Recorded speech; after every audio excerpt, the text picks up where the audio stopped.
हजुरहरूले Facebook account खोल्नु भएको पनि 1 महिनाभन्दा पनि बढी भयो र हजुरहरूले चाहिँ प्रोफेसनल ड्यासबोर्ड पनि अन गरिसक्नु भएको छ र यो 1 महिनाभन्दा बढीमा हजुरहरूको चाहिँ फलोवर्स 500 भन्दा पनि बढी भइसक्यो र हजुरहरूले चाहिँ फेसबुक मोनिटाइजेसनको चाहिँ सबै कम्युनिटी स्ट्यान्डर्ड पोलिसी सबै चाहिँ क्राइटेरियाहरू मिट गर्नुभएको छ भनेदेखि तपाईँहरूको चाहिँ स्टार फिचर सेटअप चाहिँ फर्स्टमा तपाईँहरूको आउने गर्छ र यदि हजुरहरूको आएको छैन भनेदेखि हामीले यसलाई चाहिँ कसरी चाहिँ रिपोर्ट एन्ड प्रब्लम गर्ने भन्ने कुरा चाहिँ मैले आज तपाईँहरूलाई म भन्न गइरहेको छु र यो भिडियोलाई मन पर्यो भने लाइक कमेन्ट र सेयर गरिदिनु होला र कुनै पनि जग्गामा चाहिँ हजुरहरूले चाहिँ यो भिडियोलाई सेभ गरेर राख्नु होला ताकि भोलिका दिनमा अरू साथीहरूलाई पनि तपाईँहरूले चाहिँ यो भिडियो देखाएर चाहिँ यही अनुसारले हजुरहरूले चाहिँ सिकाउन पनि सक्नुहुनेछ है र अब मैले तपाईँहरूलाई चाहिँ ढिला नगरिकन यो मोबाइलको स्क्रिन रेकर्डरतर्फ लाँदैछु यही अनुसार हेरेर चाहिँ हजुरहरूले चाहिँ गर्नु होला है।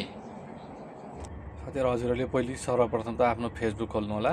फेसबुक खोलिसके पछाडि तपाईँ आफ्नो प्रोफाइलमा जानु होला। प्रोफाइलमा क्लिक गर्नु होला। प्रोफाइलमा क्लिक गरेपछि माथि तीनवटा राइट साइडमा तीनवटा डट डट देख्नु भएको छ नि, हो त्यहाँ क्लिक गर्नु होला र तपाईँले अनि यहाँ आफ्नो पेज अथवा प्रोफाइलको कपी लिङ्क गर्नु होला है। कपी लिङ्क गर्नु होला फर्स्टमा है, कपी गर्नु होला। त्यस पछाडि तपाईँ ब्याक जानु होला र प्रोफेसनल ड्यासबोर्डमा तपाईँले फेरि क्लिक गर्नु होला र मोनिटाइजमा तपाईँले क्लिक गर्नु होला है। मोनिटाइजमा क्लिक चाहिँ तपाईँको यस्तो भएर इन्टरफेस खुल्छ है। जस्तै तपाईँहरूको आएको छैन भने चाहिँ नट एट एभाइलेबल भनेर आएको हुन्छ है। तपाईँले अब यसको चाहिँ स्क्रिनसट लिनुपर्ने हुन्छ ल है। पनि यसको स्क्रिनसट लिनु होला हजुरहरूले। यो चाहिँ मैले प्र्याक्टिसको लागि देखाइरहेको छु अर्कोको है।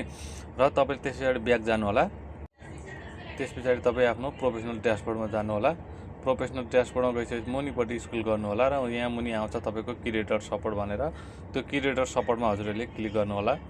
क्रिएटर सपोर्टमा हजुरले क्लिक गरिसके पछाडि तपाईँको यस्तो भएर इन्टरफेस खुल्छ है। त्यस पछाडि हामीले यसलाई अलिकति मुनिपट्टि चाहिँ लानुपर्ने हुन्छ है। स्क्रोल गर्नु होला है, अलिक मुनिपट्टि हेर्नु होला। त्यहाँनिर तपाईँले देख्न सक्नुहुन्छ रिपोर्ट एन्ड टेक्निकल प्रब्लम, हजुरले हो त्यहाँ क्लिक गर्नु होला रिपोर्ट एन्ड टेक्निकल प्रब्लममा। त्यस पछाडि तपाईँहरूको अब एकछिन यो लाग्छ है। त्यस पछाडि यस्तो इन्टरफेस खुल्छ र इन्क्लुड भन्नेमा चाहिँ तपाईँले क्लिक गर्नु होला र यो इन्टरफेस आउँछ है। सिलेक्ट प्रोडक्ट भनेको छ। अब यसमा हाम्रो प्रोफाइल भने प्रोफाइल, पेज भने पेज। अब मैले चाहिँ मेरो पेज हो, तपाईँको प्रोफाइल भने प्रोफाइलमा क्लिक गर्नु होला, तर मैले चाहिँ पेजमा क्लिक गर्दैछु है। यो पेज हो, त्यही भएर पेजमा क्लिक गर्नु होला र अनि यस्तो भनेर आउँछ है सेन्ड रिपोर्ट भनेको चाहिँ हो। यहाँ डिस्क्राइब गर्नुपर्ने हुन्छ अब हाम्रो प्रब्लमको बारेमा।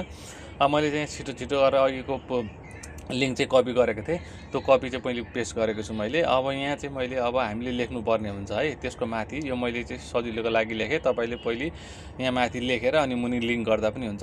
त्यस पछाडि मैले अलरेडी नोट गरेको थिएँ है, लेखेँ के लेख्ने भनेर होइन, तपाईँको इस्युको बारेमा है। स्टारको इस्यु भने स्टारको इस्यु नै लेख्नुपर्ने हुन्छ र मैले चाहिँ अब यसलाई उता गएर लिँदैछु तपाईँको है। नोटमा मैले अलरेडी लेखिसकेको छु र नोटमा टक्क गरेँ मैले। यहाँ छ, तपाईँले यहाँबाट पनि हेर्न सक्नुहुन्छ। यसलाई सिलेक्ट गरेँ है, सबै यसलाई स्क्रिनसट गरेर राख्नु होला हजुरहरूले।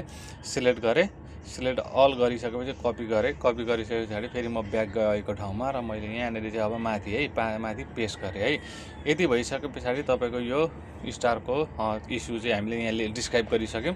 त्यस पछाडि मुनि आउँछ अपलोड फ्रम फोन भनेको छ। अब हामीले अघिको स्क्रिनसटको फोटो हामीले यहाँ अपलोड गर्नुपर्ने हुन्छ है। र मैले अघि खिचेको चाहिँ यहाँ चाहिँ छ है, स्क्रिनसट गरेको